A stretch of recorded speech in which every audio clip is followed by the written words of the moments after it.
Hello everyone, this is Sunil Yangra, your physics educator. Welcome to the channel. तो कैसे आप सब? आई होप सभी अच्छे से पढ़ रहे होंगे।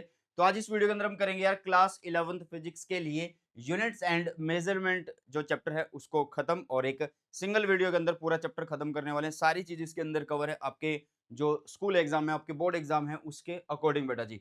और जो यूनिट्स एंड मेजरमेंट है, ये एक हमारा ऐसा चैप्टर है यार जिसमें बहुत सारी चीजें आपको याद करने की है। मतलब जो कोई चीज आप सीख रहे होंगे तो उसके रूल्स आपको बता दिए जाएंगे, तो वो रूल्स आपको याद कर लेने। जैसे कोई खेल अगर आप स्टार्ट करते हो, कभी तुमने वो स्पोर्ट या खेल वो कभी नहीं खेला है, तो उसके लिए आपको पहले से रूल बता दिए जाते हैं कि भाई इस खेल में ये होता है, ये रूल होते हैं, इतने प्लेयर्स होते हैं, ठीक है, इसको आउट बोला जाता है, इसको कैच बोला जाता है, जो भी, ठीक है। तो भाई मतलब आपको पहले से रूल बताए जाएंगे और रूल्स को आपने याद कर लेना, और उसके अकॉर्डिंग कई क्वेश्चन हम यहाँ पे करेंगे। क्यों ऐसा है? इसलिए है क्योंकि क्लास 11th के सारे फॉर्मूले, क्योंकि आपने अभी तक क्लास 11th के बाकी चैप्टर्स नहीं पढ़े, क्लास 12th के सारे फॉर्मूले मतलब मोस्टली फॉर्मूले आपको यहाँ पे दिख जाते हैं। तो आप बोलोगे कि यार ये कहाँ से आया, ये कहाँ से आया, तो आपको वो याद करनी है। उनकी यूनिट्स कैसे लिखते हैं, उनकी डायमेंशन कैसे लिखते हैं, डायमेंशनल फॉर्मूला कैसे बनाते हैं, तो उनके कुछ स्टेप्स हैं, कुछ रूल्स हैं जो आपको याद कर लेने हैं, ठीक है।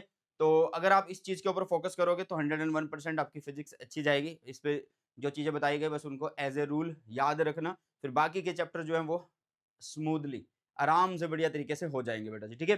तो अभी करेंगे क्लास 11th फिजिक्स का यूनिट्स एंड मेजरमेंट जो चैप्टर है उसका सुपर शॉर्ट करने वाले हैं, ठीक है। और इसके जो नोट्स है भाई, मैं आपको एक बार बढ़िया से जो नोट्स है वो दिखा देता हूँ। देखिए ये रहे बढ़िया से प्यारे प्यारे से नोट्स जो कि मैं खुद बनाता हूँ, हैंड रिटन नोट्स हैं, और ये आपको फ्री ऑफ कॉस्ट मिल जाएंगे। कहाँ पे ये मिलेंगे बेटा जी? आपको फ्री ऑफ कॉस्ट हमारा जो टेलीग्राम चैनल है, ऑफिशियल टेलीग्राम चैनल बेटा जी, सुनील जांगड़ा सर के नाम से। यहाँ पे आपको फ्री पीडीएफ ऑफ नोट्स मिल जाएगी, मतलब जो लेक्चर नोट्स हैं उनकी पीडीएफ यहाँ पे पोस्ट कर दी जाती है। तो लिंक डिस्क्रिप्शन में है। सबसे पहला काम आपको यही करना चाहिए कि टेलीग्राम जो है उसको ज्वाइन कर लो, सुनील जांगड़ा सर के नाम से जो है, ठीक है। और फिर उसके बाद चैनल को सब्सक्राइब कर लो। फिर उसके बाद जो काम है वो वीडियो को लाइक कर दो, या फिर वीडियो को वन शॉट या सुपर शॉट देखने के बाद कर लेना, वो तुम्हारी मर्जी है, ठीक है। तो स्टार्ट करते हैं यार चैप्टर को, यूनिट्स एंड मेजरमेंट। आप इसको यूनिट्स एंड डायमेंशंस भी बोल सकते हो, इसमें कोई बड़ी बात नहीं है, ठीक है। तो सबसे पहले आपको पता होता है भाई, मतलब सबसे पहले इसमें जो टॉपिक आता है सबसे ऊपर वो आता है बेटा जी कि फिजिकल क्वांटिटीज कौन सी होती है, ठीक है। कि कौन सी होती है फिजिकल क्वांटिटीज, मैं आप लोगों को बता देता हूँ।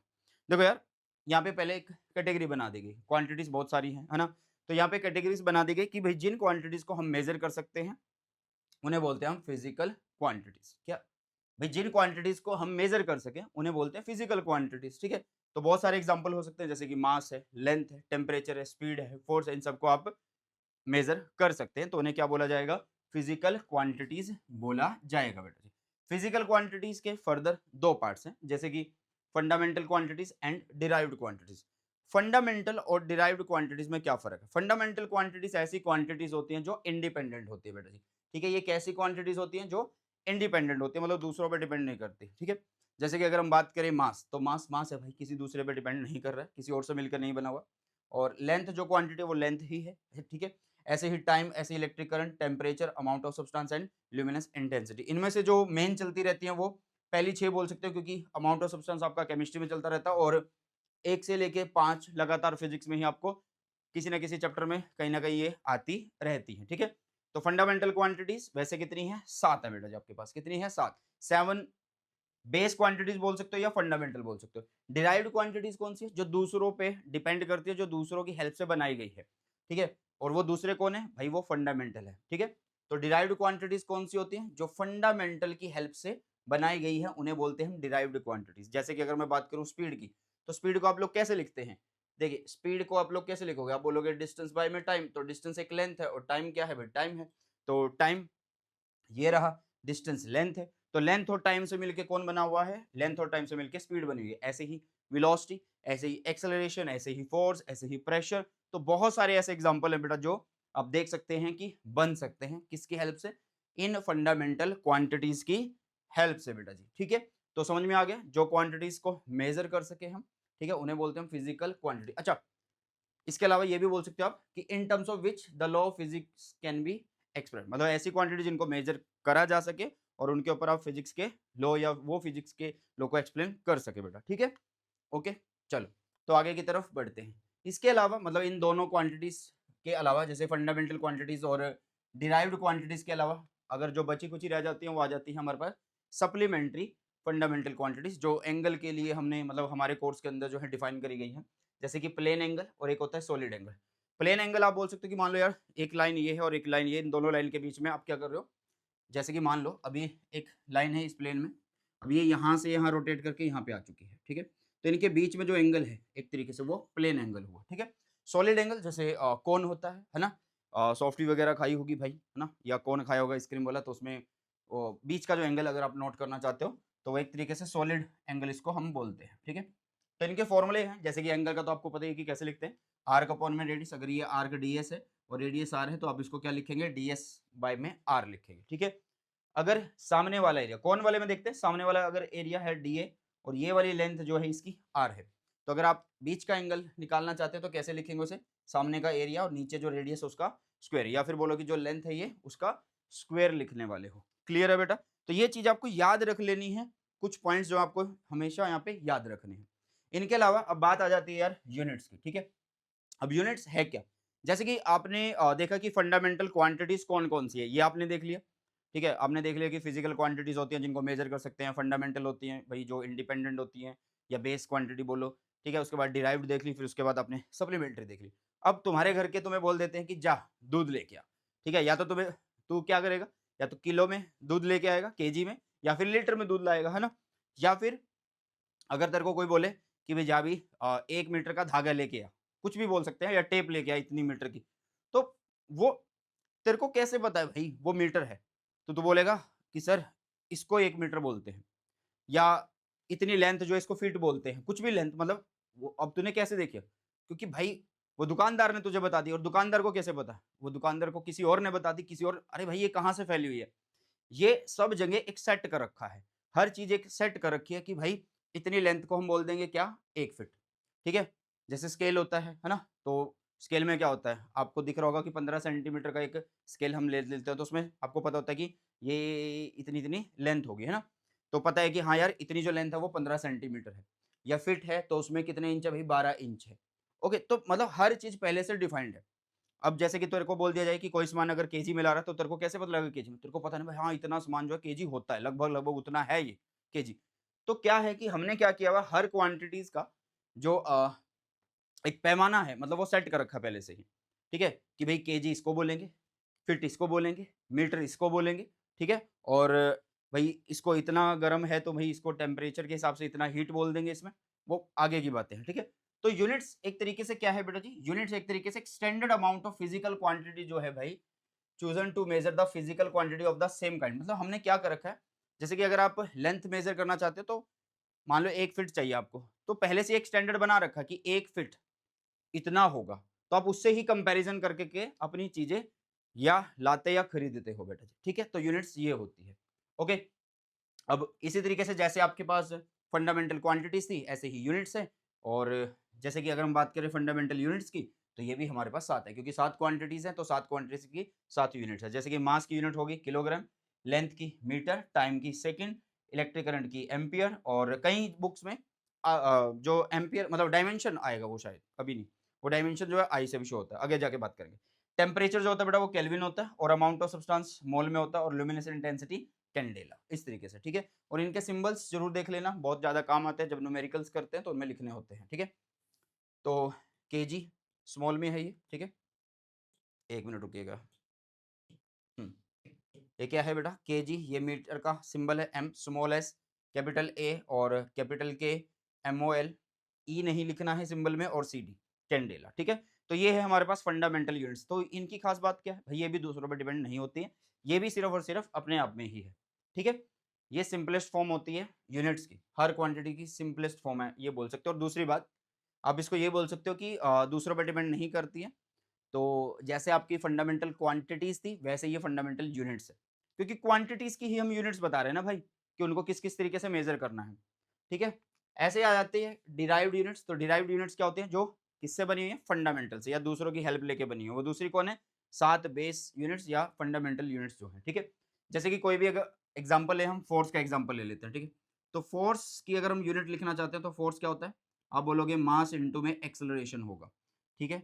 तो आप बोलोगे कि एक्सेलरेशन मतलब वेलोसिटी बाय में टाइम, ठीक है। और वेलोसिटी क्या होता है भाई, वेलोसिटी होता है डिस्प्लेसमेंट बाय में टाइम, तो टाइम 2 बार हो गया नीचे, है ना। तो अगर हम देखें मीटर की सॉरी मास की जो यूनिट होगी वो किलोग्राम, ठीक है।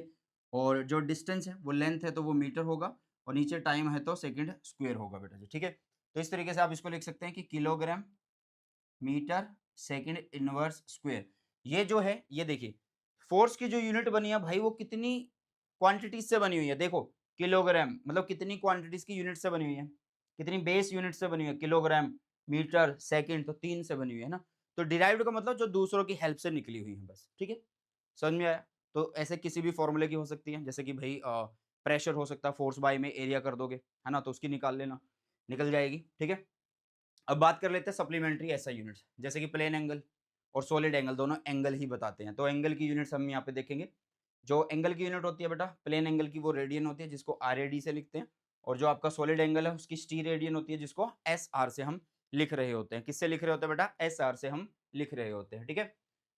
अब जैसे कि आपको यहाँ पे दिख रहा है कि हमने यहाँ पे डिराइव्ड यूनिट्स अगर देखी है, तो डिराइव्ड यूनिट्स दूसरों की हेल्प लेके बनाई गई यूनिट्स है, ठीक है।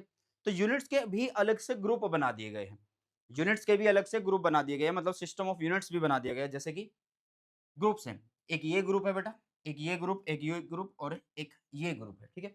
अगर हम पहले ग्रुप की बात करें सीजीएस की, तो सीजीएस का मतलब है सी का मतलब सेंटीमीटर, जी का मतलब ग्राम और एस का मतलब सेकंड। तो जिसमें आपकी लेंथ सेंटीमीटर में हो, मास आपका ग्राम में हो और टाइम आपका सेकंड में हो, तो उसे क्या बोलते हैं, सीजीएस सिस्टम बोलते हैं। ओके, अगर हम बात करें एमकेएस की या एफपीएस, किसी की बात कर लो, किसी को देख लो तो आपको पता लग जाएगा। एम मीटर, के किलोग्राम और एस फॉर सेकंड।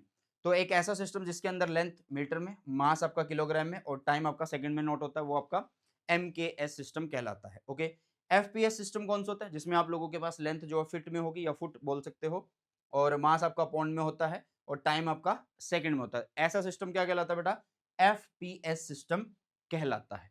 क्लियर है। अब इनके अलावा मतलब इन सिस्टम के अलावा एक और सिस्टम आता है जो कि होता है SI system, the international system of units इसको बोला जाता है। मतलब अब ये नहीं है कि आज यहाँ पे कुछ पढ़ रहे हो और कल को कहीं कहीं दूसरे देश में जाके अगर आप स्टडी आगे बढ़ाते हो और वहाँ पे जाके पता लगा यार मीटर तो नहीं है, ये तो कुछ और बोला जा रहा है, नहीं। सभी जगह एक सिस्टम अपनाया गया है जिसको हम बोलते हैं एसआई सिस्टम, ठीक है। ओके बेटा, फुल फॉर्म ऑलरेडी लिख दिया। तो इसमें है क्या, इसमें सारी ही यूनिट्स आ जाती हैं। जैसे कि अगर हम मास की बात करें तो मास किलोग्राम में होगा, ठीक है।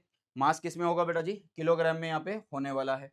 ओके, लेंथ आपकी मीटर में होगी, टाइम आपका सेकंड में। तो यहाँ तक तो हमने एमकेएस भी पढ़ा था, तो इसका मतलब हमने एमकेएस को और मॉडिफाई कर दिया, एमकेएस सिस्टम को और ज्यादा मॉडिफाई कर दिया हमने। और टेम्परेचर हो गया केल्विन में, इलेक्ट्रिक करंट एम्पियर, और साथ में अमाउंट ऑफ सब्सटेंस मोल में, और ल्यूमिनस इंटेंसिटी सीडी कैंडेला में, ठीक है। तो सिस्टम समझ में आ गई भाई, एक ऐसा सिस्टम जिसमें लेंथ सेंटीमीटर, मास ग्राम में और टाइम सेकंड में, टाइम सारी जगह सेम है, ठीक है। तो वो सीजीएस। एमकेएस किसमें, मीटर लेंथ में, किलोग्राम मतलब मास जो आपका किलोग्राम में, टाइम आपका सेकंड में, ठीक है। एफपीएस तो फुट पौंड, जो केक लाते हैं घर में तो उसको ऐसा थोड़ा बोलते 3 किलो का केक दे दे भाई, 4 किलो का केक दे दे भाई, ऐसा थोड़ा बोलते, तुम पौंड में बोलते हो ना, कितने पौंड का केक है भाई, है ना, ऐसे पूछते हो। क्लियर है बेटा, चलो अब आगे चलते हैं। तो ये हो गया सिस्टम ऑफ यूनिट्स। तो ये भी चीजें क्या है, सारी रटने की है, ये पहले से प्री डिफाइंड है कि इनको ऐसे याद करना है, समझना है। चलो आगे आ जाते हैं बेटा जी, कुछ प्रीफिक्स है। जैसे कि पावर ऑफ टेंस जो है वो कई बार कैलकुलेशन में हमारे पास आएंगी पूरी क्लास 11th एंड 12th के अंदर। तो आपको देखना है कि 10 की पावर 1, 10 की पावर 2, 10 की पावर 3, 10 की पावर 6, 10 की पावर 9, 10 की पावर 12, 10 की पावर 15 और 10 की पावर 18 को कैसे लिखा जाता है।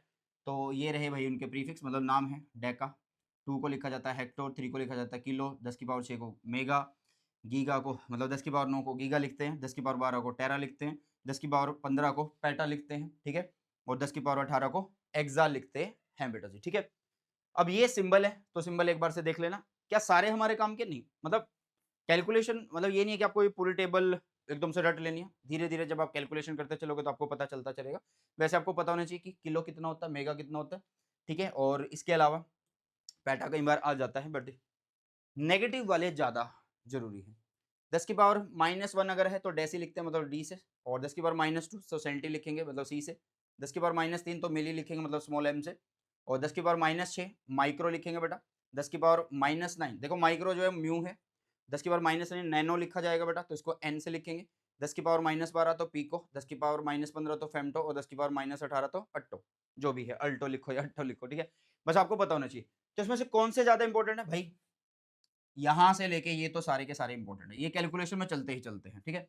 10 की पावर -3 से लेके 10 की पावर -15 तक तो कैलकुलेशन आपको दिखेगी ही दिखेगी मोस्टली आपके बोर्ड एग्जाम के, स्कूल लेवल के एग्जाम में, ठीक है।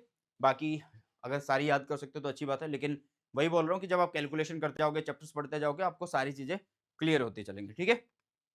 चलो अब आ जाते हैं डायमेंशंस, ठीक है।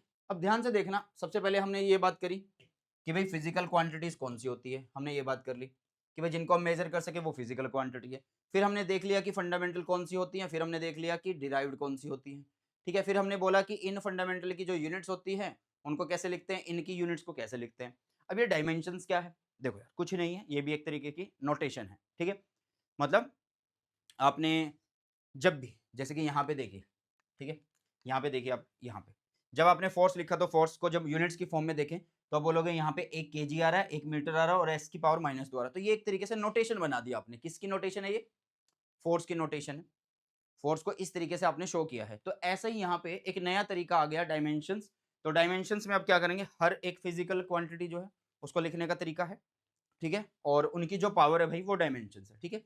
The dimension of any physical quantity are those power to which the fundamental quantity are raised to express that quantities, ठीक है।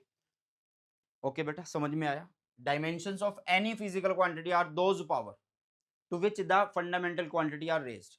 उन्हें क्या बोला जाता है? उनकी डायमेंशंस बोला जाता है। जैसे कि अगर हम मास को देखें तो मास को कैसे लिखते हैं बेटा? एम में, कैपिटल एम। लेंथ को कैसे लिखेंगे बेटा? कैपिटल एल से। टाइम को कैसे लिखेंगे? कैपिटल टी से। इलेक्ट्रिक करंट को कैसे लिखेंगे? कैपिटल ए से, या फिर मैं बता दूं कैपिटल आई से भी लिख सकते हैं आप इसको, ठीक है। कई बुक्स में आई भी होता है, या कई बार जेईई मेंस में आई लिखा हुआ है, तो डरना नहीं है, घबराना नहीं है, ठीक है।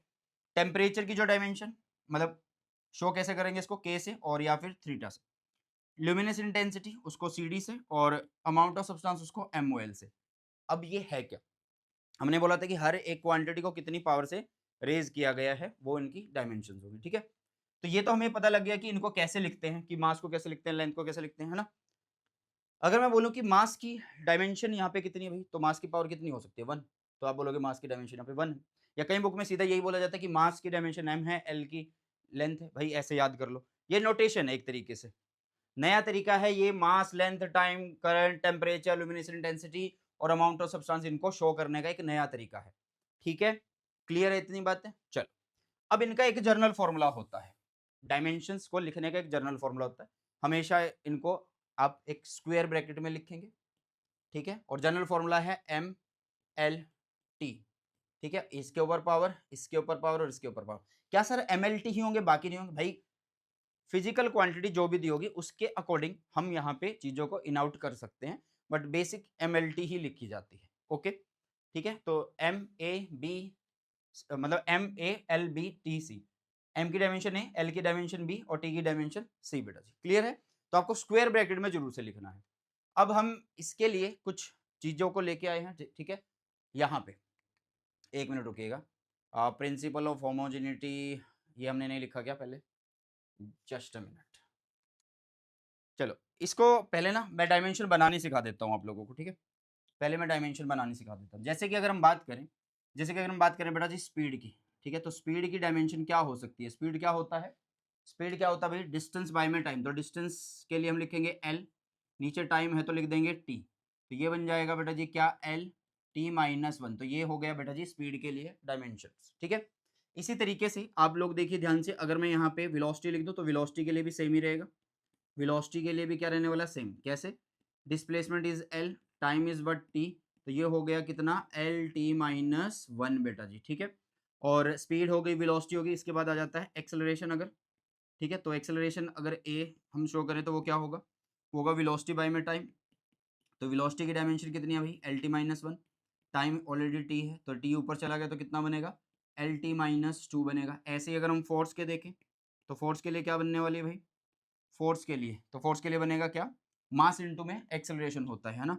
देखो किसी की भी डायमेंशन लिखनी है, या तो आपको वहां पे यूनिट का आइडिया हो या फिर उसके फॉर्मूले का आइडिया हो। अगर आपको फॉर्मूले का आइडिया रहे तो वो ज्यादा अच्छा है। अगर आपको फॉर्मूले का आइडिया है तो वो ज्यादा अच्छा है बेटा जी, ठीक है। तो फोर्स क्या हुआ? एम ए, ठीक है। तो एम की डायमेंशन एम, एक्सेलरेशन की एल टी -2, ठीक है। तो ऐसे कर करके ना आप क्या कर सकते हैं? हर एक की डायमेंशन बना सकते हैं। जो भी फॉर्मूला आपके पास होगा उसकी डायमेंशन आप ऐसे बना पाएंगे बेटा जी, ठीक है। क्लियर है इतनी बातें? ओके, चलिए। अब इसके अलावा देखिएगा, हमारे पास एक क्वेश्चन है। इस क्वेश्चन को मतलब सॉल्व कैसे करना है? प्रिंसिपल ऑफ होमोजेनिटी से करना है। अब ये जो प्रिंसिपल ऑफ होमोजेनिटी है, पहले इसको समझ लेते हैं। ठीक है, प्रिंसिपल ऑफ होमोजेनिटी, ठीक है, शॉर्टकट में लिखते हैं। ये देखिए, जो प्रिंसिपल ऑफ होमोजेनिटी वो है क्या? ठीक है, क्या है इसका? बड़ा फायदा है यार, ध्यान से सुनना। अब होगा क्या कि आप क्या करते हो, सेम क्वांटिटीज को ऐड कर सकते हो भाई। जैसे कि मान लो, अगर मैं तुम्हें लिखूं कि तुम्हें नहीं लिखूं, मतलब तुम्हारे लिए लिखूं कि अगर भाई, अगर मैं 4 किलोग्राम में जोड़ दूं 3 किलोग्राम, तो कितना बनेगा? आप बोलोगे कि 7 किलोग्राम बन जाएगा, है ना? यही बोलोगे। या बोलोगे कि 7 किलोग्राम में से अगर मैं 2 किलोग्राम घटा दूं, तो बोलोगे 5 किलोग्राम बन जाएगा। तो भाई हो क्या रहा है? आप सेम क्वांटिटीज को ऐड कर रहे हो, सेम क्वांटिटीज को आप सब्ट्रैक्ट कर रहे हो, ऐसा होगा तो वो सेम क्वांटिटीज ही देंगी, है ना? तो इसका मतलब ये किलोग्राम है, ये भी किलोग्राम है, ये भी किलोग्राम है। तो इसकी और इसकी डायमेंशन सेम होगी, इसकी और इसकी डायमेंशन सेम होगी भी। तो इसकी और इसकी डायमेंशन भी सेम होगी, और इसकी भी डायमेंशन सेम होगी। तो प्रिंसिपल ऑफ होमोजेनिटी यही कहता है। क्या कहता है? जैसे कि अगर मान लो आप लोगों के पास कोई इक्वेशन दे रखी है, v is equal to A, v is equal to A plus B T plus C by D plus T, और वो बोलता है कि यहाँ पे आपको A B C and D की वैल्यू निकालनी है। तो कैसे निकालेंगे? बड़ा आसान है, क्योंकि हमें पता है कि हम सेम क्वांटिटीज को ही तो ऐड कर सकते हैं। तो सेम क्वांटिटीज है, तो भाई इसकी डायमेंशन भी सेम होगी, इसके बराबर होगी, इसकी डायमेंशन भी इसके बराबर होगी, इसकी डायमेंशन भी इसके बराबर होगी, और आपस में भी इक्वेट कर ही सकते हो, उसमें कोई बड़ी बात नहीं है बेटा जी। ठीक है, समझ में आया? तो जहां पे प्लस आ जाए, माइनस आ जाए बेटा जी, लेस देन, इक्वल टू, ये वाले साइन अगर आप लोगों को दिखेंगे, तो आप सीधा उनको बराबर कर सकते हैं। सीधा उनको क्या कर सकते हैं? बराबर कर सकते हैं। ठीक है, तो इस क्वेश्चन को कैसे करें? ठीक है, इस क्वेश्चन को मैं करवा देता हूँ। यहाँ पे आप लोगों को दिया हुआ है v is equal to A plus B T plus में सी अपॉन में डी प्लस टी, ये दिया हुआ है, यही दिया हुआ, देख लेते एक बार। A plus B T plus में C by D plus T, है ना? A plus B T plus में C by D plus T T, ये दिया हुआ, ठीक है। अब हमें पता है कि सेम क्वांटिटीज ही ऐड हो सकती हैं, सेम क्वांटिटीज ही सब्ट्रैक्ट हो सकती है ना? तो भाई अब ध्यान से देखो, इसका मतलब मैं इसको इक्वेट कर सकता हूँ। तो a इज इक्वल टू, अच्छा v उसने क्या बोला है ये देख लो। v उसने क्या बोला है? v बोला है भाई वेलोसिटी, v उसने वेलोसिटी बोला है, और टाइम t बोला है। ठीक है, चलो जी। तो अब a जो है वो किसके बराबर है? v के बराबर, मतलब v की डायमेंशन क्या है? lt माइनस वन, तो a की डायमेंशन आ गई भाई। चलो जी, bt को मैं किसके बराबर कर सकता हूँ? bt को मैं इसके बराबर कर सकता हूँ, तो bt is equal to v, ऐसे कर सकता हूँ, मतलब v की डायमेंशन है lt माइनस वन, और ये रहा b, और ये हो गया t, t नीचे चला जाएगा यहाँ पे, तो ये हो गया lt माइनस टू बेटा जी। क्लियर है? यस और नो? तो b की डायमेंशन कितनी आ गई बेटा जी? b की डायमेंशन कितनी आ गई हमारे पास? b नहीं लिखा गया हमने, ये रहा lt माइनस टू, और a की कितनी आई थी बेटा? lt minus one. ठीक है, इस तरीके से आप कर सकते हैं। नेक्स्ट किसको कंपेयर करें? तो इस पूरे को कंपेयर कर सकते हैं इसके लिए, लेकिन ध्यान से सुनो, मैंने बोला सेम क्वांटिटीज ऐड हो रही है, तो भाई इसको भी कंपेयर कर सकते हैं। तो d is equal to T, T की डायमेंशन इज टी, ठीक है, टी की डायमेंशन टी, तो डी के लिए क्या आ गया? टी आ गया। ओके बेटा, नेक्स्ट इसी तरीके से, अब तो क्या इस पूरे को v के बराबर ही कर सकते हो। तो v की है lt माइनस वन, सी निकालना है, नीचे है d, d की डायमेंशन है t, ये भी t है, तो t प्लस टी। अरे t plus T, two T थोड़ा बनेगा, वो t ही बनेगा। अरे किलोग्राम किलोग्राम जोड़ रहे हो या घटा रहे हो, तो किलोग्राम ही है, वैल्यू तो कुछ भी हो सकती है तो किलोग्राम ही, कुछ और थोड़ा बन गया वो। क्लियर है? तो यहाँ पे क्या हुआ? ये हो गया t, तो ये बन जाएगा L। C की भी कितनी आ गई भाई? L आ गई। बताइए, C की भी कितनी आ गई बेटा जी? L आ गई। तो ये रहा, C की भी L आ चुकी है। तो प्रिंसिपल ऑफ होमोजेनिटी में क्या रूल फॉलो होता है? प्रिंसिपल ऑफ होमोजेनिटी में रूल फॉलो होता है कि भाई आपने, ध्यान से सुनना, कि आपने एक चीज पे फोकस करना है कि सेम क्वांटिटीज को ऐड सब्ट्रैक्ट किया जा सकता है, तो उनकी डायमेंशंस को हम भाई क्या कर सकते हैं, क्योंकि एक तरीके का नया नोटेशन है, एक तरीके का नया नोटेशन है भाई। मीटर की जगह, मतलब यूनिट्स में लिखने की जगह हम इनको कैपिटल लेटर से लिख रहे हैं, तो नया नोटेशन आ गया। क्लियर? चलो अब आगे बढ़ते हैं बेटा। ठीक है, तो अब आ जाती है डायमेंशंस की एप्लीकेशन। ठीक है, डायमेंशंस की एप्लीकेशन आ जाती है। पहली एप्लीकेशन है बेटा कन्वर्जन ऑफ यूनिट्स।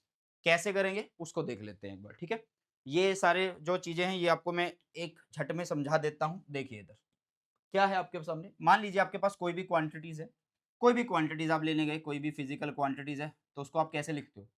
मान लो मैंने लिखा 10 kg, कोई भी क्वांटिटी है वो 10 kg है, फिजिकल क्वांटिटी।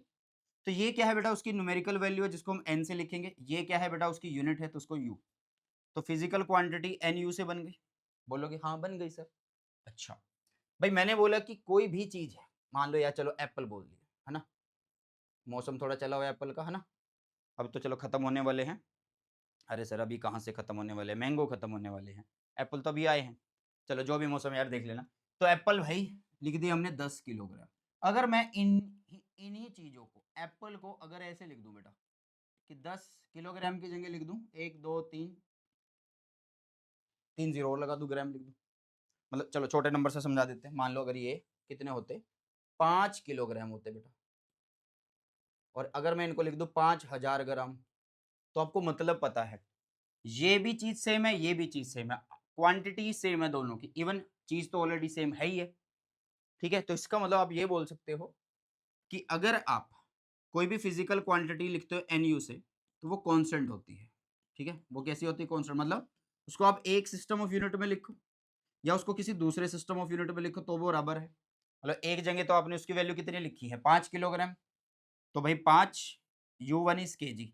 दूसरे में आपने क्या लिख दिया उसको 5000, दूसरे में क्या हो गया, ग्राम हो गया। तो चीज बदली थोड़ा, चीज तो वही है, क्वांटिटी वही है भाई। समझ में आ गया। तो अगर आप उसको एक सिस्टम से दूसरे सिस्टम में लिख सकते हो तो उसको बराबर करके ऐसे लिख सकते हो कि N1 U1 is equal to N2 U2 है। ठीक है, क्लियर है। अब इसके ऊपर क्वेश्चन बनता कैसे है, कैसे आपको कन्वर्ट करना होता है, तो देख लेते हैं। अभी कोई बड़ी बात नहीं है। ठीक है, तो क्वेश्चन देख लेते हैं। ये रहा क्वेश्चन। इन्होंने बोला कि आपको क्या करना, the value of gravitational constant जो है वो कितनी है, जी, ये दे रखी है newton metre square kilogram, SI में दे रखी है, और आपको सीजीएस में जाना है। किस में जाना है भाई, सीजीएस में। ठीक है, तो पहले इसको लिख लेते हैं। तो ये बोल रहा है कि आपको 6.67 into 10⁻⁻11 newton metre square by में किलोग्राम, यही दे रखा है बेटा, यही दे रखा है, न्यूटन मीटर स्क्वायर किलोग्राम। ठीक है, एसआई में है, और इसको आपने किस में लेके जाना है, सीजीएस में लेके जाना है बेटा जी, सीजीएस में लेके जाना। ठीक है, चलो, तो इसका मतलब हमें एक वैल्यू दे रखी है भाई। ठीक है, और ये है क्या भाई, ये है क्या, ध्यान से समझो पहले, ये है क्या, the value of gravitational constant है। और आपने ये फॉर्मूला पहले पढ़ा भी होगा कि दो मास बॉडी जो होती है उनके बीच में फोर्स लगती है Fg m1 m2 बाय में r का स्क्वायर। अगर मैं यहाँ से g निकाल लूँ तो it is F r square by में m1 m2 होगा। ठीक है बेटा जी, अगर आप देखो g की जो डायमेंशन है वो क्या बनेगी, f की डायमेंशन होती है MLT-2। ठीक है, डिस्टेंस है, डिस्टेंस की डायमेंशन लिख दोगे L स्क्वायर लिख दोगे यहाँ पे।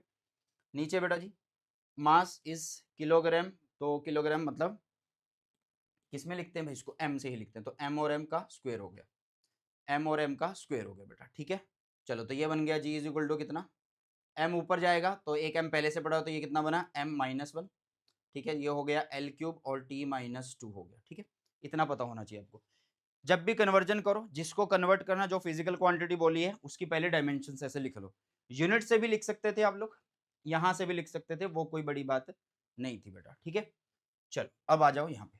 हमें दे रखा है ये, तो भाई एक सिस्टम में हमें सारा कुछ दे रखा है। एक सिस्टम में हमें पता है कि N1 क्या है भाई, N1 है 6.67 इंटू में 10⁻⁻11 U1। पहले सिस्टम में हमारे पास मास कितना है भाई, मास कुछ भी हो सकता है, हमने उसको लिखा। पहले सिस्टम में तो मास पता ही है कितना होता है भाई, किलोग्राम में है। भाई जिस सिस्टम से जा रहे हैं वो ऐसा ही सिस्टम है, तो उससे किस में जाना है, सीजीएस में, तो इसका मतलब जिस सिस्टम से जा रहा है वो किलोग्राम बोला, तो 1 किलोग्राम लिखा। ठीक है, कितना लिखा, 1 किलोग्राम। पावर कितनी लिखेंगे, जो यहाँ पे पावर है कितनी है, -1। फिर दूसरा यूनिट क्या है यहाँ पे, दूसरा यूनिट देखो यार मीटर भी है, तो लेंथ भी हो गया यहाँ पे। ठीक है, तो दूसरा यूनिट क्या हो गया, लेंथ भी हो गया आप लोगों के पास। तो लेंथ लिखेंगे ऐसा ही सिस्टम में 1 मीटर में, और पावर कितनी, 3। फिर तीसरा हो सकता है सेकंड, 1 सेकंड लिख लिया, और पावर कितनी है भाई, -2। ठीक है, तो ये पावर दोनों साइड बराबर रखेंगे, उसमें कोई बड़ी बात नहीं है। N2 निकालना है। ठीक है, U2 किस में जाना है, CGS में जाना है, मतलब किलोग्राम की जगह हमें ग्राम में जाना है, 1 ग्राम में, तो उसकी भी यूनिट मतलब पावर -1। मीटर से सेंटीमीटर जाना है तो 1 सेंटीमीटर, उसकी पावर 3। टाइम तो यही रहेगा भाई, तो उसकी भी यूनिट दिस, मतलब पावर ये। समझ में आ गया कैसे लिखना है भाई। ठीक है, तो अब क्या करना है, अब तो हो गया सारा कुछ। तो ये हो गया 6.67 इंटू में 10⁻⁻11 किलोग्राम। इसको इसके नीचे ला के रखो, तो 1 किलोग्राम अपॉन में 1 ग्राम, पावर कितनी है, -1। 1 मीटर, ये वाला इसके नीचे रख दो, तो 1 सेंटीमीटर, पावर कितनी है, 3। 1 सेकंड बाय 1 सेकंड, पावर कितनी है, -2 is equal to N2। Clear है। अब करना क्या है, बराबर यूनिट्स कर दो ऊपर नीचे। ठीक है, जैसे कि किलोग्राम को किस में लिखेंगे भाई, तो 6.67 इंटू 10⁻⁻11 है, किलोग्राम को लिखेंगे 1000 ग्राम में, 1 ग्राम नीचे है, ये -1। 1 मीटर को 100 सेंटीमीटर लिख सकते हैं, मतलब आपको क्या करना है, ऊपर नीचे सेम यूनिट्स बना देनी है, ठीक है। ऊपर नीचे क्या बना देनी है, सेम यूनिट्स बना देनी है बेटा जी। तो 1 सेंटीमीटर है तो 1 सेंटीमीटर नीचे आ गया, और पावर कितनी 3। 1 second by 1 second power is -2, और ये n2। तो जी से जी कैंसिल हो गया, सेंटीमीटर से सेंटीमीटर, सेकंड से सेकंड कैंसिल हो गया, तो क्या बचा आपके पास, ध्यान से देखो n2 की वैल्यू क्या बच रही है बेटा। n2 की वैल्यू कितनी आ रही है, n2 की वैल्यू आ चुकी है 6.67, 6.67 इंटू 10⁻⁻11। यहाँ पे 10 की पावर 3 है और ऊपर पावर कितनी है माइनस, तो इसका मतलब ये हो गया 10 की पावर -3, ठीक है। उसके बाद यहाँ पे 10 की पावर 3 और यहाँ अंदर कितने हैं, 10 की पावर 2 है, क्योंकि 100 को आप ऐसे लिख सकते हो ना, 10 की पावर 2, ऊपर पावर है 3 तो 6 बन गया भाई, 10 की पावर 6 हो चुका है, तो यहाँ पे आ गया 10 की पावर प्लस का 6। नेक्स्ट वाला क्या है, 1 की पावर -2 है, कुछ नहीं फर्क पड़ेगा भाई, कुछ भी फर्क यहाँ पे नहीं पड़ने वाला बेटा जी, ठीक है। तो कितना हो गया, अब ध्यान से चेक करिए, ध्यान से चेक करिए, ये हो गया 6.67 इंटू में 10⁻⁻11 और -3 इज -14, और प्लस का 6 इज -8 आना चाहिए आंसर। चेक कर लेते हैं एक बार, हमारा आंसर क्या आया भाई, 6.6 10⁻2 आ रहा है, -2 कैसे आ रहा है भाई, -2 कैसे आ रहा है, ऐसा तो नहीं हो सकता। -2 -2 -2 11 था, ये 10 की पावर -3 हुआ। एक मिनट एक मिनट एक मिनट एक मिनट, कैलकुलेशन में कुछ गड़बड़ तो नहीं मुझे लग रही है, बट यहाँ पे ये 10 की पावर माइनस कितना बन रहा है, 10 की पावर -6 -5 होगा, -8 ही बनेगा यार, ठीक है। और आपको पता होना चाहिए जो आपका, देखिए ध्यान से, ये न्यूटन होता है, सीजीएस में कैसे लिखा जाता है बेटा, डाइन से, और जो मीटर है वो सेंटीमीटर स्क्वायर से, और नीचे ग्राम से। क्लियर है, ये हो गया बेटा जी आपका कन्वर्जन, ठीक है। एक बार वैल्यू मैच कर लेना, ये ज़्यादा जरूरी है, बाकी सारी चीज़ें बिल्कुल सेम है बेटा, देख लीजिए एक बार, स्क्रीनशॉट ले लीजिए। तो स्क्रीनशॉट मेरे ख्याल से ले लिया, तो ये आप लोगों का आंसर आ चुका है। और नोट्स में बेटा यहाँ पे सही कर लेना, -8 ही बनेगा ये, क्योंकि कैलकुलेशन यही बनेगी, ठीक है। बाकी आप लोग देख लेना, वैसे तो आंसर यही आएगा, ठीक है। और न्यूटन को किस में लिखते हैं भाई, डाइन में लिखते हैं, डाइन भी बोल सकते हो, और मीटर है तो सेंटीमीटर में लिखेंगे सीजीएस में, और किलोग्राम है तो उसको ग्राम में लिखने वाला, ठीक है। तो हमें सिर्फ वैल्यू निकालनी थी, और वैल्यू निकालने का तरीका मैंने आप लोगों को बता दिया कि कैसे आप लोग फाइंड आउट कर सकते हैं, ठीक है। चलिए नेक्स्ट चलते हैं बेटा जी। अब ये तो हो गया कन्वर्जन वाला सीन, अब है to check the dimensional correctness of a given physical equation, मतलब जो आपके पास इक्वेशन दी हुई है वो डायमेंशनली करेक्ट है या नहीं है, ठीक है।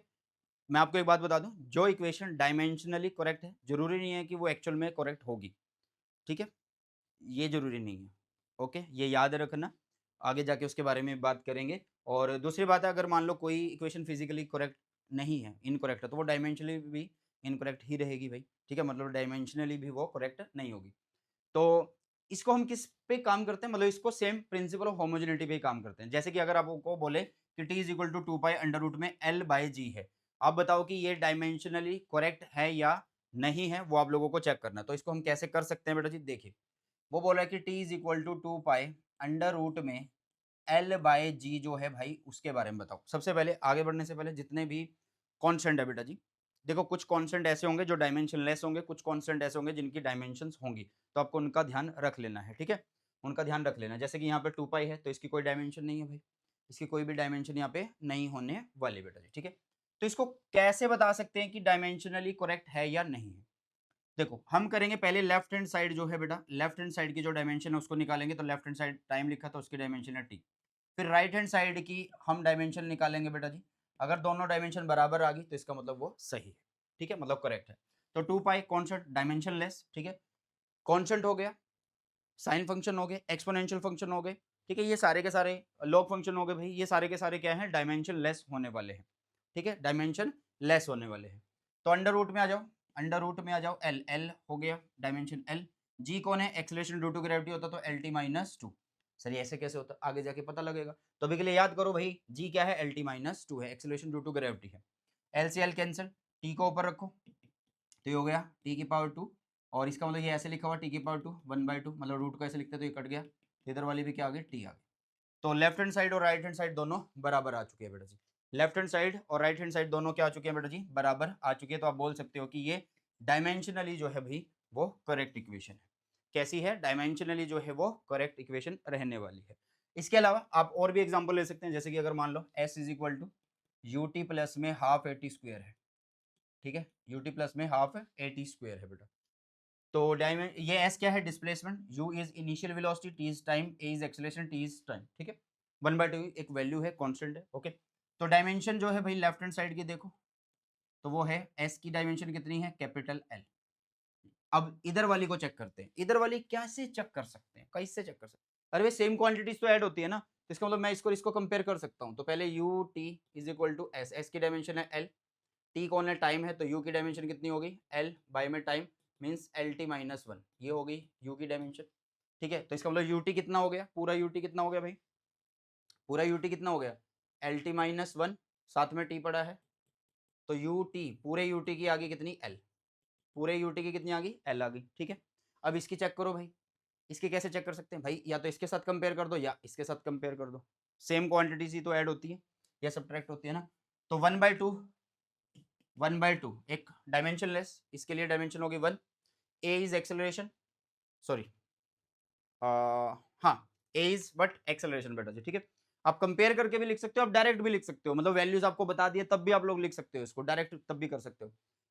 तो ये अगर मैं इसके साथ कंपेयर करूं एस, तो एस कितनी डायमेंशन है भाई, एस की तो एल डायमेंशन है, 1/2 जो है वो डायमेंशन लेस है, ए कौन होता है, ए कौन है भाई, ए कौन है, ए कौन, एक मिनट, हमने यहाँ पे यू टी की निकाली है ना, तो 1/8 स्क्वायर की कैसे निकले, तो सिंपल है यार, 1/8 स्क्वायर की यही आएगी, यही आएगी, कैसे आएगी चेक कर लेते हैं।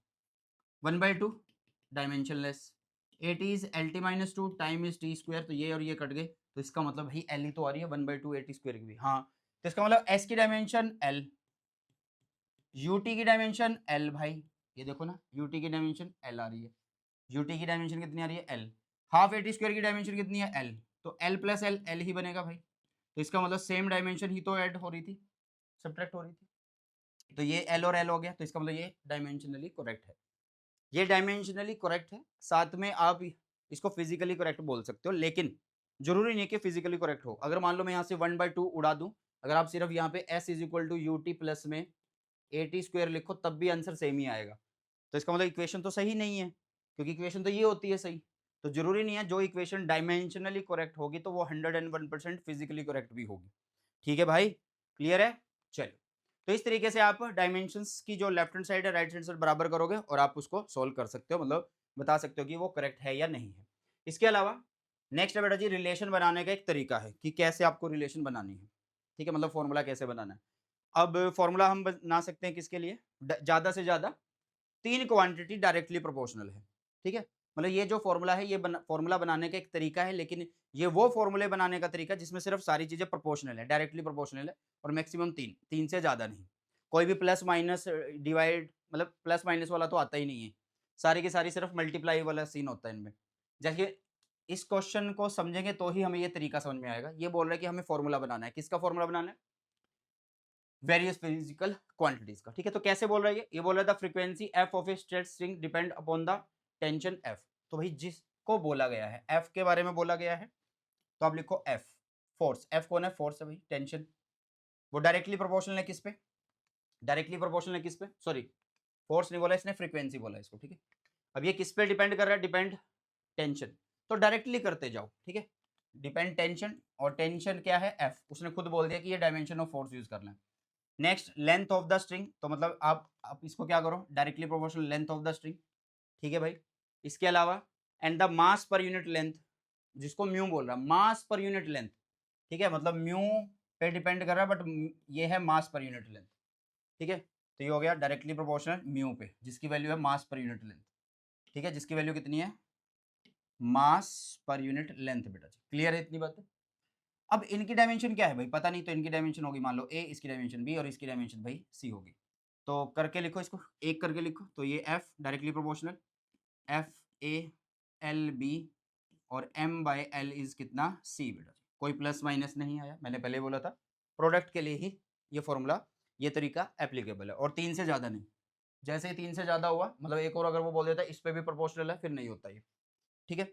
तो प्रोपोर्शनलिटी को खत्म करेंगे, इक्वल लगा लेंगे, और ये आ जाएगा कॉन्स्टेंट के, और इस कॉन्स्टेंट को मोस्टली हम ऐसा यूज करते हैं कि डायमेंशन लेस होता है, अगर इसकी डायमेंशन आ जाएगी फिर गड़बड़ हो जाएगी, फिर ये सॉल्व होगा ही नहीं, होने का मतलब ये नहीं कि होगा नहीं, फिर अलग तरीके से हो जाएगा, बट डायमेंशन का जो तरीका उससे नहीं होगा। तो ये भी कैसा होना चाहिए, जो कांस्टेंट है वो डायमेंशनलेस, और इसकी वैल्यू हम एक्सपेरिमेंटली निकाल सकते हैं। ठीक है, आ जाओ इधर। तो ये हो गया F is power A L की पावर बी बेटा, ये हो गया एम अपॉन में एल, इसकी पावर कितनी सी।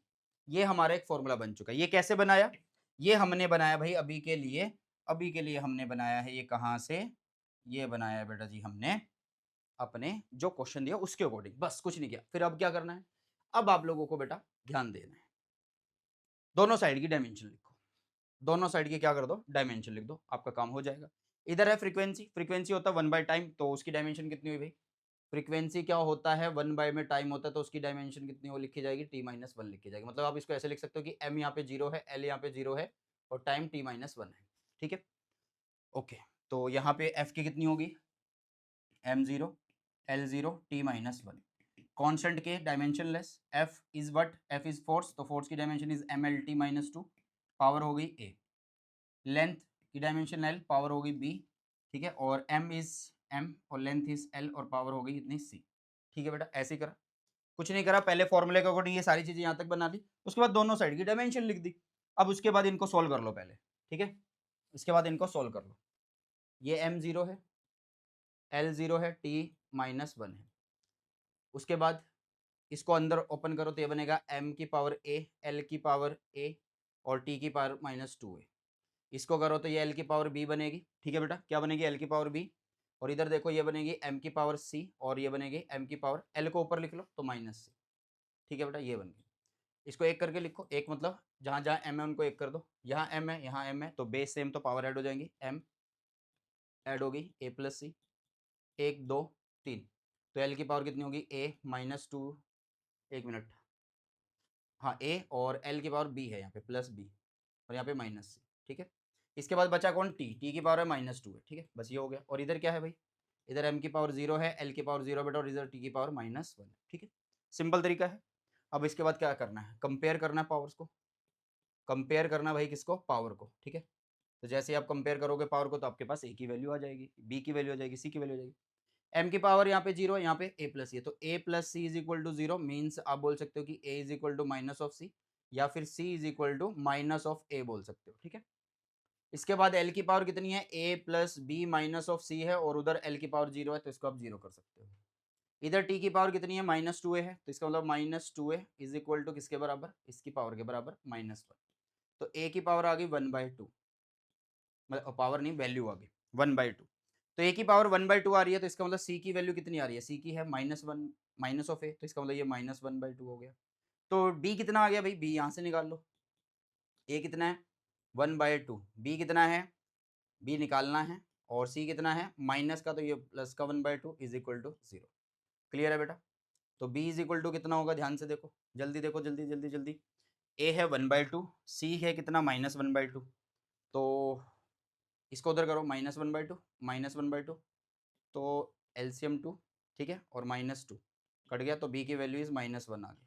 ठीक है बेटा, b की वैल्यू -1 आ गई, तो अब क्या करें, अब हमारे मेन फॉर्मूले में पुट कर देते हैं। Main formula is this. ठीक है, तो ये आ जाएगा f is equal to k, f की पावर कितनी है a की वैल्यू 1/2, फिर l की पावर कितनी है b की वैल्यू कितनी है भाई -1, m बाई l, मतलब म्यू बोल सकते हो इसको, क्योंकि इन्होंने इसको म्यू ही बोला था, तो म्यू है ना, m बाई l को म्यू बोला था ना इसने, देखो ना भाई, m बाई l को इसने म्यू बोला था, कहाँ गया, ये रहा म्यू, ये रहा म्यू, क्वेश्चन के अंदर म्यू ही बोला था। ठीक है, चलो जी, तो म्यू, और उसकी पावर कितनी है c की वैल्यू कितनी है -1/2, तो इसको आप ऐसे लिख सकते हो, ध्यान से देखना, f के f 1/2 है, ठीक है, म्यू -1/2 है, तो उसको भी म्यू करके लिख दो, 1/2 का मतलब होता है रूट, तो इस पर रूट लगा दो, l की पावर कितनी है -1, तो रूट से बाहर है तो नीचे रख दो। ठीक है, तो k अपॉन एल और अंडर रूट में f बाई म्यू। ठीक है, देखो भाई, k अपॉन में एल, अंडर रूट में f बाई म्यू, और जो k की वैल्यू है वो आप एक्सपेरिमेंटली निकाल सकते हो। ठीक है, जिसको बोलेंगे हम 1/2 बेटा। अगर आप यहाँ तक भी छोड़ते हो कोई गलत नहीं है, बिल्कुल सही रहेगा, कोई दिक्कत वाली बात नहीं है बेटा जी। ठीक है, आगे चलें, जल्दी से एक बार मुझे फटाफट से बता दीजिए अगर इतना आप लोगों को समझ में आया है। ठीक है, तो ये हो गया हमारे पास क्या बेटा जी, डायमेंशंस की मतलब कैसे फॉर्मूला बना सकते हैं, वो साथ में आपके पास हो गया कि कैसे आप यूनिट्स कन्वर्जन कर सकते हैं, कैसे आप left hand side right hand side check कर सकते हैं, प्रिंसिपल ऑफ होमोजेनिटी ये भी हो चुका है। ठीक है, अब कुछ लिमिटेशंस हैं यार, जैसे कि लिमिटेशंस क्या हैं कि by this method the value of dimensionless constant can not be calculated, मतलब जो डायमेंशनलेस कांस्टेंट है उनकी वैल्यू हम नहीं बना सकते, ठीक है। The value of dimensionless constant can not be calculated, जो कि हमने अभी बात करी भी थी। इसके अलावा by this method the equation containing trigonometry exponential logarithmic term can not be analysed. Simple हम उनको क्या करते हैं, ये डायमेंशनलेस है, डायमेंशनलेस है, तो ये भी एक बड़ी कमी है इसकी। इसके अलावा this method is useful when a physical quantity on other quantity by multiplication and power relation. मतलब ये बोल रहा है कि जब आपकी फिजिकल क्वांटिटी सिर्फ, मतलब ये मेथड सिर्फ वहां पे एप्लीकेबल है जहां पे physical quantity directly pay proportional है, और 3 से ज्यादा अगर आ जाता है भाई फिर वो खत्म है कहानी, है ना। तो वो चीजें यहाँ पे बोला गया कहीं पे, it can not be used if physical quantity depend on sum or difference of two quantities, ठीक है। अगर मान लो यही क्वेश्चन आपका सम डिफरेंस की फॉर्म में आ जाता तो आप नहीं सोल्व कर पाते। मतलब अगर मैं तुम्हें ये बोल दूं कि ये वाला फॉर्मूला बना के दिखाओ तो नहीं बन सकता यार ये फॉर्मूला इस मेथड से, क्योंकि हमने तो सारे डायरेक्टली प्रोपोर्शनल के पढ़े ना, ठीक है भाई। चल, तो ये कुछ इसकी लिमिटेशंस है। इसके बाद बेटा कुछ सिंपल सी चीज आती है, जैसे सिग्निफिकेंट फिगर्स क्या होते हैं। कोई क्वांटिटी आपने मेजर करी तो उसमें कुछ क्वांटिटी में क्या होता है कि कुछ चीज या कुछ मतलब डिजिट्स जो होते हैं वो आपको पूरे कॉन्फिडेंस होता है कि हाँ यार ये बिल्कुल सही है, एक में थोड़ा डाउट है कि ये नहीं डाउटफुल है, तो भाई वो सिग्निफिकेंट है। मतलब in a measure quantity significant figure are the digit which are absolutely correct plus the first certain digit, ठीक है, उसे बोलते हैं हम सिग्निफिकेंट फिगर्स। तो रूल क्या है सिग्निफिकेंट फिगर्स जांचने के, निकालने के? तो भाई पहला रूल तो है जितने भी नॉन जीरो हैं वो सारे के सारे क्या है, सिग्निफिकेंट है। जैसे कि इसमें 126.28 डेसिमल आए ना आए, सारे नॉन जीरो हैं तो काउंट होंगे, ठीक है। इसके बाद आ जाए जीरो। अगर आप लोगों के पास जीरो कहीं बीच में आ रहा है, दो नॉन जीरो के बीच में आ रहा है, अगर आपका जो जीरो है दो नॉन जीरो के बीच में आ रहा है तो उसको काउंट करेंगे, डेसिमल हो ना हो बट वो दो नॉन जीरो के बीच में होना चाहिए बेटा, ठीक है। इसके अलावा तीसरा रूल कहता है कि आपकी जीरो लास्ट में अगर आ रही है, हम लास्ट की जीरो को तब काउंट करेंगे अगर नंबर में डेसिमल है। अगर लास्ट की जीरो काउंट करनी है तो नंबर में डेसिमल देखो, अगर नंबर में डेसिमल है तो लास्ट की जीरोस काउंट हो जाएंगी बेटा जी, ठीक है। नेक्स्ट देखिए फोर्थ वाला रूल क्या कहता है, आपने कोई मेजरमेंट लिखी और उस मेजरमेंट में कोई पावर लिख रखी है 10 की फॉर्म में, है ना, 10 की पावर लिख रखी है, तो वो काउंटेबल नहीं है, उसको हम सिग्निफिकेंट नहीं बोलेंगे, ठीक है। ओनली सिर्फ इसको बोलेंगे। तो इसमें कितने सिग्निफिकेंट हुए, दो सिग्निफिकेंट हुए बेटा जी, ठीक है। नेक्स्ट आपके पास आता है क्या कि अगर मान लो आपने कोई भी मेजरमेंट करी और वो लेस देन 1 है, मतलब नंबर एक से छोटा है, मतलब ऐसे है 0.00 कुछ ऐसे आ रहा है, ठीक है।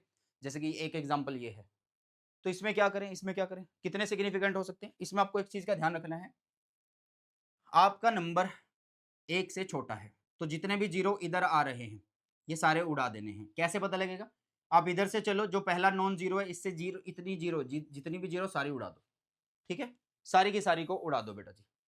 इस नंबर इधर से चलो चलो चलो, पहला नॉन जीरो नंबर आया, अगर नंबर एक से छोटा है तो ये काम तब करना है, इधर से चलो ये नंबर आया नॉन जीरो, इससे इधर जितनी जीरो सारी उड़ा दो बेटा, ठीक है। अगर लास्ट में जीरो होती वो काउंट हो जाती, क्यों, क्योंकि डेसिमल में लास्ट वाली जीरो काउंट होती है, स्टार्टिंग वाली नहीं होती, ठीक है।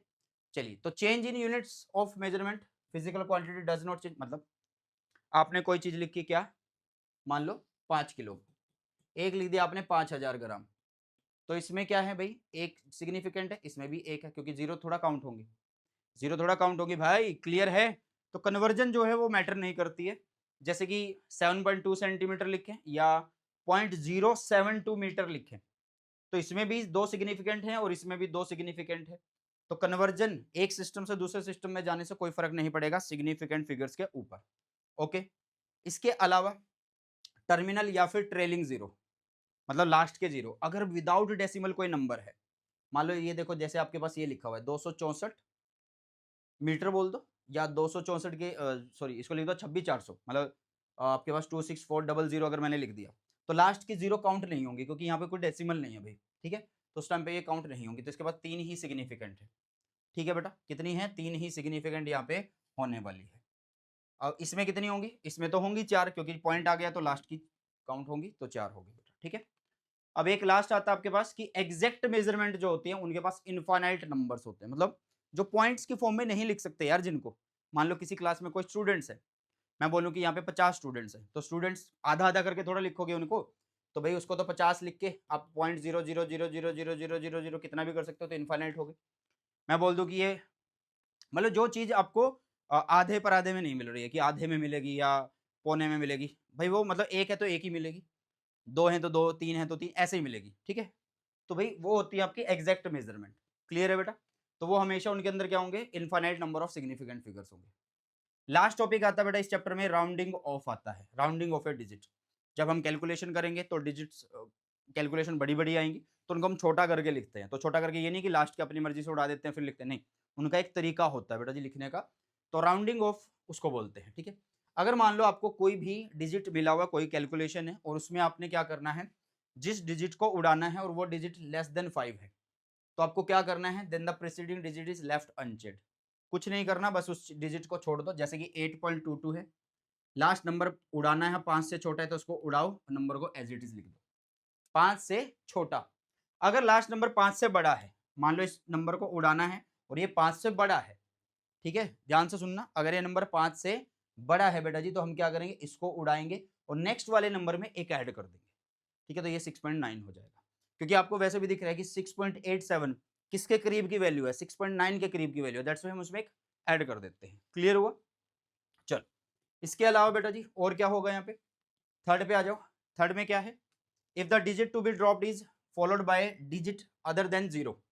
मतलब आपने क्या किया, आपने जो डिजिट उड़ाना है, ना तो वो 5 से कम है ना वो 5 से ज्यादा है, वो 5 ही है, ठीक है। मान लो आपने ये 5 से ज्यादा इस चीज को उड़ाना है, तो यहाँ पे आगे वाला नंबर देखो, अगर आगे वाला नंबर 0 के अलावा कुछ भी है, is followed by digit other than 0, तो आप क्या करोगे, क्या करोगे भाई, इसको तो उड़ाओगे ही उड़ाओगे, ठीक है। मतलब यार इतना तो आपको समझ में होगी कि ये नंबर जो है भाई, ये ज़्यादा से ज़्यादा 5 से छोटा ही रहेगा, 1 2 3 4 ऐसे रहेगा, तो ऑटोमेटिकली ये 4 की तरह उड़ ही जाएगा ना। तो भाई आप क्या करोगे, नेक्स्ट वाले में आप एक नंबर ऐड करोगे, तब करोगे जब 5 नंबर है और नेक्स्ट वाला डिजिट 0 के अलावा कुछ आ रहा है, 1 2 3 4 कुछ ऐसे। क्योंकि अगर 6 हुआ तो नेक्स्ट वाले में तो एक ऐड करना ही पड़ेगा। मान लो अगर यहाँ 6 आ जाता तो एक ऐड करेंगे, फिर से एक इसमें ऐड करेंगे, है ना। तो भाई ये बोल सकते हो आप कि अगर आप नंबर उड़ा रहे हो और वो 5 है, तो अगर चेक करो नंबर कौन सा है, 0 तो नहीं है, 0 तो नहीं है। अगर 0 नहीं है तो इसका मतलब नेक्स्ट वाले में आपको एक ऐड करना ही करना पड़ेगा, ठीक है।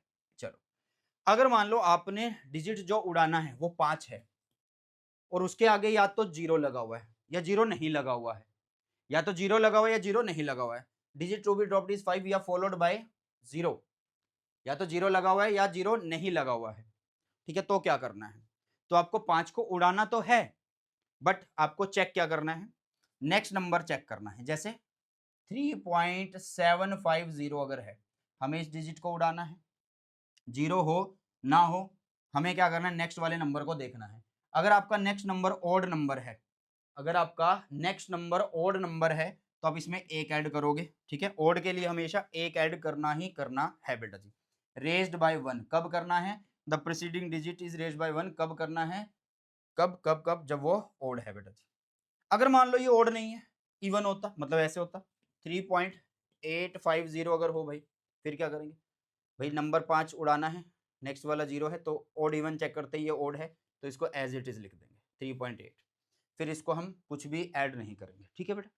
अब ये राउंडिंग ऑफ का तरीका समझ में आ गया कि कैसे करते हैं। अब राउंडिंग ऑफ एडिशन में और मल्टीप्लिकेशन में अलग अलग ढंग से लगते हैं। एल्जेब्रिक ऑपरेशंस जो होते हैं वो अलग अलग तरीके से होते हैं, मैं आपको बता देता हूँ, सिंपल है। एडिशन और सब्ट्रैक्शन का क्या रूल है और मल्टीप्लिकेशन डिवीजन का क्या रूल है। मान लो आप क्या कर रहे हो, दो चीजों को ऐड कर रहे हो या सब्ट्रैक्ट कर रहे हो, तो आपको देखना क्या है, पहले कुछ डेफिनेशन या बोल सकते हो कि मैंने यहाँ पे तरीका लिखा हुआ है, इसको देख लो।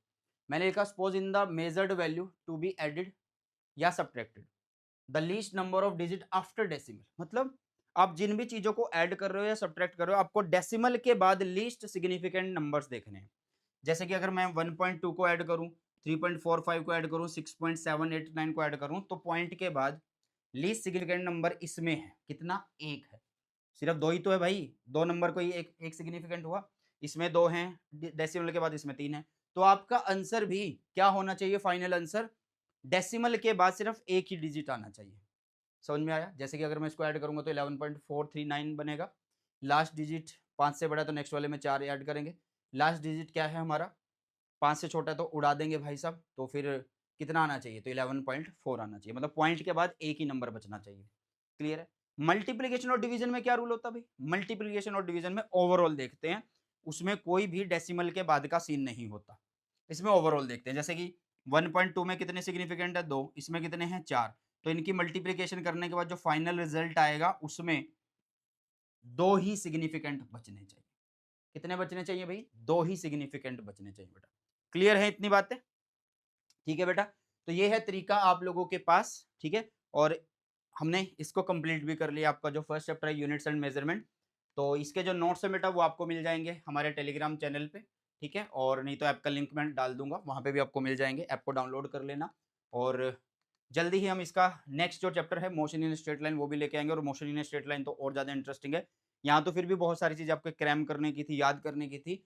तो मैंने जैसे बोला कि यहाँ पे वही है कि आपको कोई भी खेल अगर स्टार्ट करना है, उसके रूल पहले से समझा दिए जाते हैं, तो उन रूल्स को आप ध्यान में रखते हो, खेल को खेलते हो। तो वैसे ही ये चैप्टर है, इसको आपको पहले से बता दिया जाता है कि यहाँ पे सारी चीज़ आपको रूल्स बताए जाएँगे, उनको याद करना होगा, उन रूल्स के अकॉर्डिंग क्वेश्चन करने होंगे। ठीक है? क्योंकि यहाँ पे यार पूरी क्लास 12th के, पूरी क्लास 11th के फॉर्मूले एक ही चैप्टर में पूछ लिए जाते हैं, है ना? तो हमें पता थोड़ा है, हम तो फिजिक्स अभी स्टार्ट कर रहे हैं, तो दैट्स व्हाई आपको इस चैप्टर को इतना मतलब अपने दिल पे मत नहीं लेना कि यार ये तो यहाँ पे मोस्टली चीज़ें क्रैम करने की हैं या याद करने की हैं। ऐसा ही है, पहला चैप्टर ऐसा ही है, बाकी सब चीज़ें एकदम से मस्त चलेंगी, बढ़िया चलेंगी और उसमें मज़ा भी आएगा। ठीक है? तो कैसी लगी यार वीडियो? कमेंट सेक्शन में ज़रूर से बता के जाना, और जल्दी हम इसका नेक्स्ट चैप्टर जो है भई हमारी क्लास 11th फिजिक्स का वो लेके आएँगे, जो कि है motion in a straight line. इसके अलावा आप लोगों को और क्लास 11th फिजिक्स के रिगार्डिंग कोई भी अगर हेल्प चाहिए, कोई भी कंटेंट चाहिए, चैनल के ऊपर वो मिल जाएगा, बट कमेंट सेक्शन में बता के जाइएगा। ठीक है? चलिए, तो इसी के साथ इस वीडियो सेशन को करते हैं समाप्त और मिलते हैं जल्दी से नए सेशन में। सो बाय, टेक केयर, जय हिंद, वंदे मातरम।